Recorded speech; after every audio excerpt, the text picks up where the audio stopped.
Hi, I'm Jale, welcome to my channel. I'm going to be using the Queen of the Moon Oracle by Stacey DeMarco. This was gifted to me by Kate. Thank you so much, Kate. If you are interested, there is an Amazon wish list in the description box. She very kindly picked out some absolutely stunning decks. We're going to be utilising these first, see what comes up, and then probably diving in with the tarot cards after that. Let's just see what they want to kind of let us know. What is going on, please, Spirit? What is it that we need to be aware of? What do they need to be aware of here? Okay. So we've got a definite energy of fear that's around here. Can you see? I'm not sure if you can see this. Can you see there's someone that's in this cocoon, and all these kind of crows and these things have kind of been released out, and it's like there's all this mayhem, and someone's just kind of in this fetal position here. It's always the darkest before dawn. We're going through an awakening at the moment in general, and so people are very scared. They don't know how to navigate, especially if they haven't had a dark night of the soul before. They definitely don't know how to do that. And so people are trying to understand and fathom this, and sometimes the best way to understand it is to go within and to work through your own feelings, because trying to work out everything going on outside at the moment is not going to help you. I'm just going to give you a heads up there. Now, as you can see, this is the moon cycle as well here. It says waxing gibbonus here. This is fear. So this is usually the tail part of the full moon, or sorry, the tail part of the new moon into the next phase. But let's read from the book. This is the number 11 card here, which is a very twin flame number. It says, fear. The time for courage is here. Fear is only useful if it teaches you something. You must examine whether your fears are old or new, useful or unhelpful. Fear blocks flow. I am courageous. If there is one thing that stops people from fulfilling their dreams or even getting things done that they want done, it's fear. Experienced fear is built in, a chemical part of the way their brain works to protect us. Emotions such as fear cause production of a whole raft of body chemicals that give us the best chance of coping with situations that need our attention to survive. There is a healthy kind of fear, that kind that warns us to keep out of a dangerous situation or stay clear of someone who instinctively makes us wary. However, it would be a rare person who does not have at least one fear that does not serve them, a fear that is unrealistic or untrue, or perhaps based on an outmoded experience or something that is buried so deep we only see the symptoms rather than the fear itself. Most fears have been formed with the positive intent of protection. We need to separate that intention out and deal with it in a more resourceful and less destructive way if we are to create ease and flow in our lives.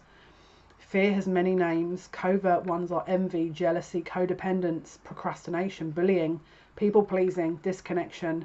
More overt ones are avoidance, fear of failure, or fear of success. There is, however, a kind of antidote to fear, and it is courage. Fear will put up initial resistance to courage, but it has no real long-term power against it.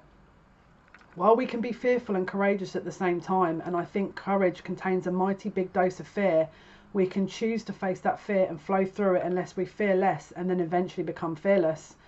The process isn't always graceful, it isn't always impressive, because it may be slow and deliberate steps that we take. Taking these steps isn't always easy, that's an understatement.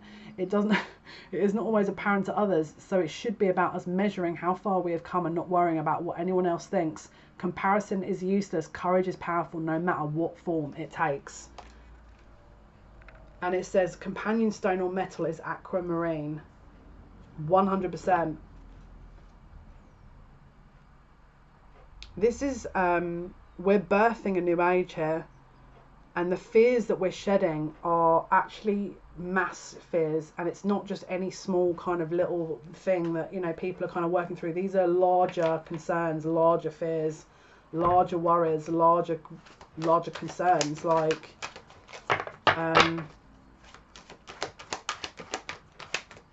people, this is very inner child stuff. Like I talked about this on the live on Friday, but yeah, look, self-reflection.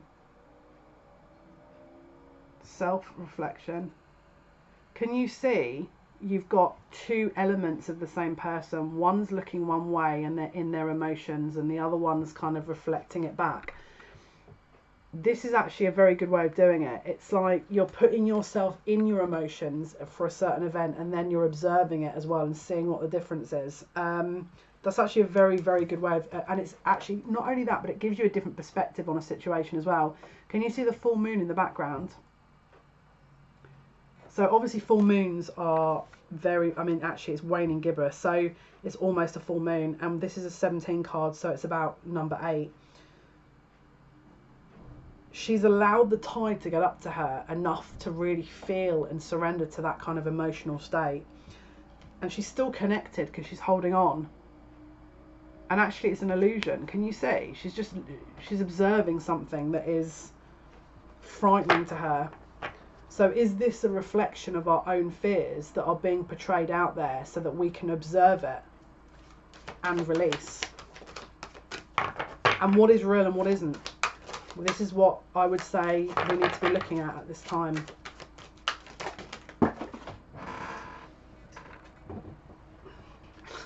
Because this is the most important part of this, is peace. Waning crescent 5.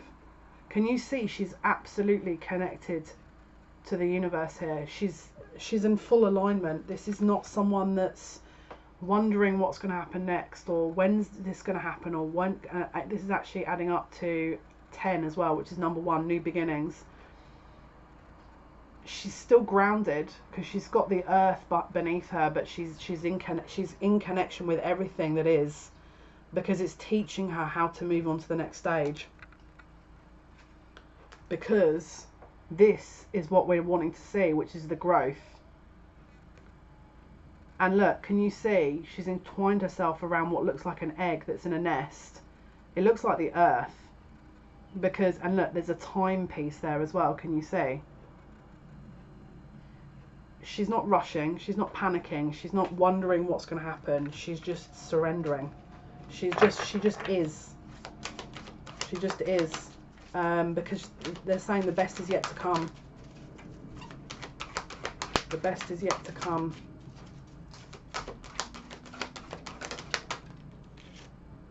Because this is what's coming next. Change. This is what's coming. This is what's on the horizon here. And it's like we're going within, and then when we go out, is it an actual real change? Is it an illusionary change? Is it, you know, what is real? You know, it's essentially us kind of fine-tuning what we mean to ourselves and what our reality means to ourselves as well. It's like we're reflecting our environment back to ourselves, and we're trying to understand what it all means, basically.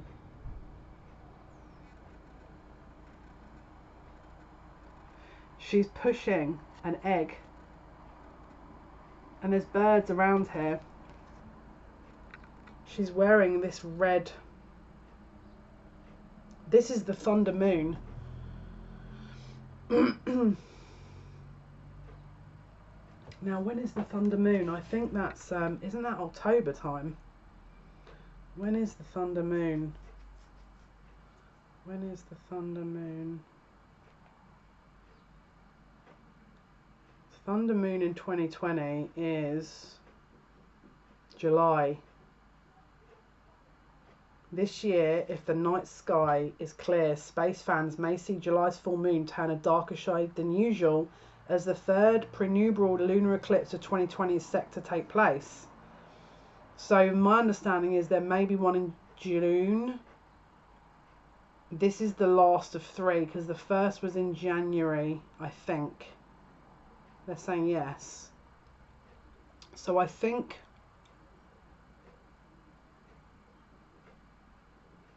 this is the third of 3 full moons, and it marks change. It marks change. Let's have a look.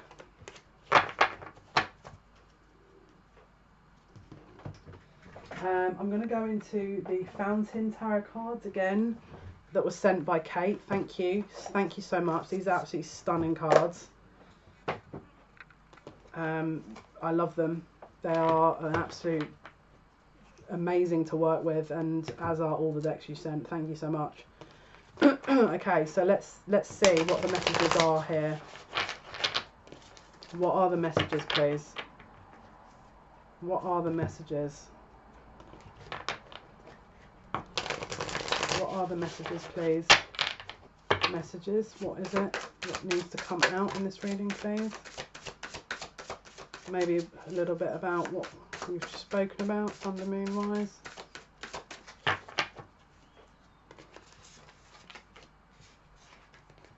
So, can you see we've got the Knight of Coins here? And it looks like there's a glimmer of some energy that's just penetrating around the third eye there and around his heart center and possibly his crown as well. It's like there's 3 strikes. This is an offering. Someone is set to make an offer around the Thunder Moon in July. I'm hearing long awaited. They are going to be closing out. This is the 10 of Wands, so releasing a burden, possibly a third party.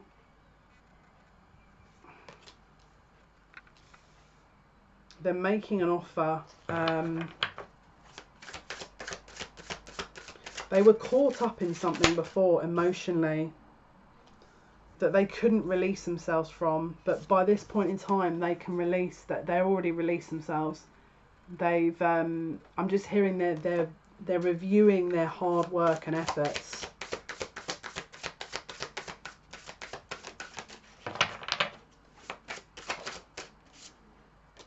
Yeah, this could be a third party that does not want to let go. This could be a fire sign. This could also be a water sign that we're dealing with here. Right, I'm going to pull some more cards.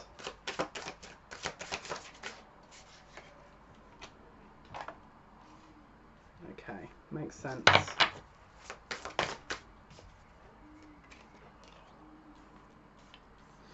Okay, so we've got the 10 of Cups with the Queen of Coins. Someone is currently in an existing situation, relationship, situationship, partnership, whatever this is. As you can see here, it's the Queen of... Without me putting my elbow in the candle. This is the Queen of Coins. Queen of Coins, and then you've got the 10 of Wands next to her. Someone was bearing a brunt of a burden here. They didn't want to let go. This is the time for them to let go, okay? They had choices. They had a lot of different choices as to what to do. We've got the 7 of Cups with the 3 of Coins here. They were trying to choose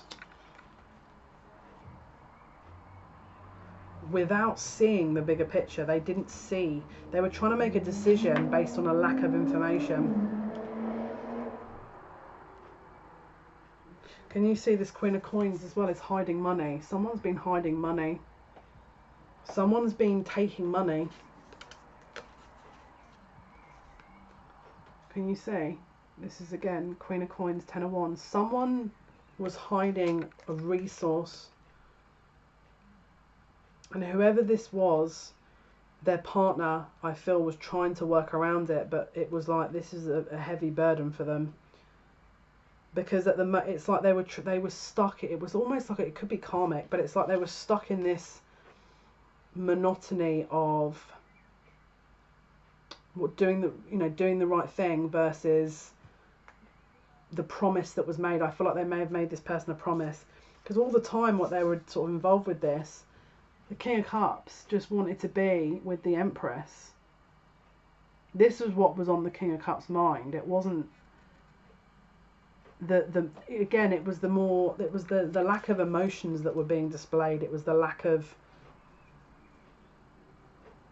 I'm hearing harmony. There was something very unharmonious about all this.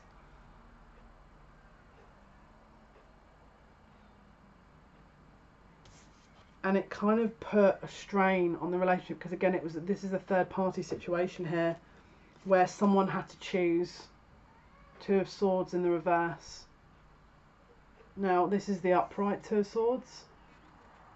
They're blindfolded and they're kind of wandering around the water, but this is reversed. A decision had to be made for the good of all.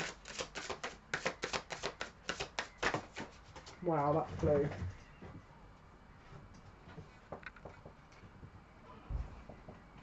Wow. It was about where the offer was going. They had to recount the offer, and obviously I feel like whoever this Queen of Coins is, it's like they thought that was it. That was their person. They were going to marry and stuff like that. Now, this person's having to backtrack and go, no, I can't marry you. Sorry, I can't marry you. You're not my person. And this is the awkward part about it. Two of Wands, making a decision, making a choice. Knight of Wands, coming forward and trying to make an offer. Four of Swords, feeling like you're trying to navigate through this but not really understanding what the outcome could be. And Five of Swords, arguing, disagreements, mental kind of confusion. Someone tried to kind of make themselves appear to be a person they're not in this scenario.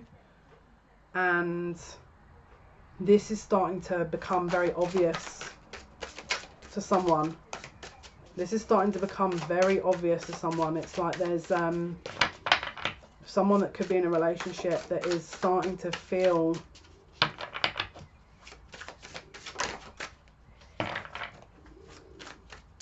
they bought into the wrong thing. It's like they didn't invest wisely. It's like the choice was made in the incorrect way, or it's like there's this regret, but it's based on a decision that was made that someone's starting to become aware wasn't, the investment they made wasn't to the right thing. It was like there was a false investment. Nine of Coins. This is who so let's say you're a single person, they wanted to make the investment here. Because this is where the abundance is. They threw their investment into something that wasn't abundant. It was closed off. It was dark. There was no hope. There was no truth. There was no light. There's only confusion. And then when they made the choice, it was like, well, this seems a bit better, but they all seem the same because they're not looking at it from the same perspective. Yeah. But I feel like this person's starting to gain control over this now. It's like whatever they were sort of being told to look away from and distract, this is about to close out. There's about to be an end here. This is Ten of Swords. You cannot escape that, because I feel like their true union, the Two of Cups, isn't with the person they originally gave. Now, can you see the Seven of Swords? It's like they're dragging the Four Swords away, which is that meditative energy. It's that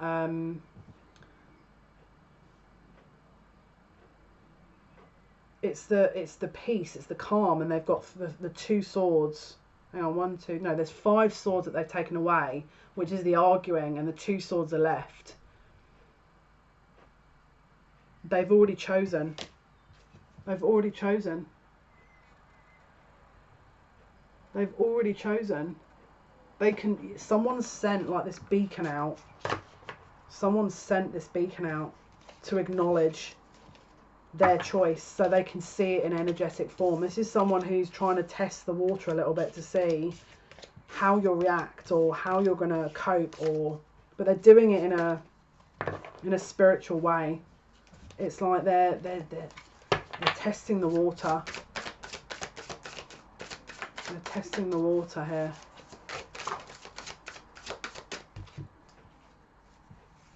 Yeah, look. They're trying to see if it's safe to proceed. Look, the 8 of Wands with the 4 of Wands. 8 of Wands is that kind of... This is like, look, they can see new land. This is like hope. They can see a change. They can see the light at the end of the tunnel. They can see movement. They can see stability that they couldn't see before. And that stability is you. Okay guys, this was your reading. Hopefully that's been of some help. Thank you for all your likes, shares and subscriptions. Thank you so much. We're going to be going live, obviously Mondays, Wednesdays, Fridays. Mondays will be probably around 2 p.m. British Standard Time. Wednesdays, I'll probably try and do a later one on Wednesdays, which will probably be maybe, let's say 8 p.m. to 10 p.m. sort of British Standard Time. And then Fridays will probably be slightly earlier, maybe sort of 6 p.m. British Standard Time. If you want to tune in, great. This is just to sort of help people in this time, obviously sort of keep them occupied. It is a general reading though. I won't sort of be asked 50 times for a single reading, for a personalised reading, because other people watch this after the live who are working and are essential workers, and I don't think that's fair. So I'm trying to be as fair as I can possibly be and help everyone as much as I can. So anyway guys, yeah, thank you so much for all your support and help. Thank you to Kate for these amazing tarot cards, and until next time, bye.